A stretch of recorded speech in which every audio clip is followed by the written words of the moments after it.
بعد. أيها الأحباب، النبي صلى الله عليه وسلم أمرنا في أحاديث كثيرة أن نكثر من ذكر الموت، لأنه عبرة وعظة لمن أراد أن يعتبر. نسأل الله سبحانه وتعالى أن يجعلنا جميعا في الخير دائما، وأن يحسن دائما خاتمتنا يا رب العالمين. والآن أترك المجال إلى وهاب الفضل. جزا الله فضيلة الشيخ فرج خير الجزاء.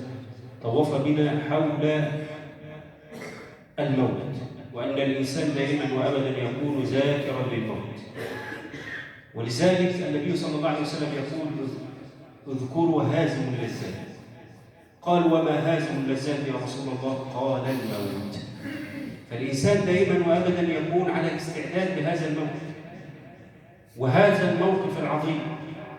ولذلك سأل رجل أحد الصالحين وقال له: كيف يكون حالي في القبر؟ اسمع وصل على رسول الله. الإنسان يعرف حاله في القبر ازاي؟ أنا على الدنيا أعرف حالي هيكون في القبر شكله إيه؟ فماذا قال هذا الرجل الصالح؟ قال: القبر مثل قلبك. قال: القبر ده ما فيه من عذاب ونعيم، وفيه من شدة، وفيه من ضيق، وفيه فحالك إذا أردت أن تعرف حال قبرك، فمنا من يكون شديد الخصوم وغليظا في القول، ومنا من يكون عنده بساطة وعنده رحمة بغيره. فحالك في الدنيا إذا أردت أن تعرف حالك في القبر فحالك أن تنظر إلى حال قلبك. فإذا كنت من المحافظين على الصلاة، وإذا كنت من المؤدين للزكاة، وإذا كنت من المنفقين، وإذا كنت ممن ترحم جيرانك وترحم أولادك ومعاملتك كويسة مع أزواجك وتقرأ القرآن وتصوم لله عز وجل وتقوم الليل وتتعبد بالله حقا، فهذا هو حالك في الدنيا، يكون حالك أمام الله تبارك وتعالى. خلاف بقى ذلك إذا كنت بقى إيدك تقول زي ما احنا بنقول غليظ الوجه،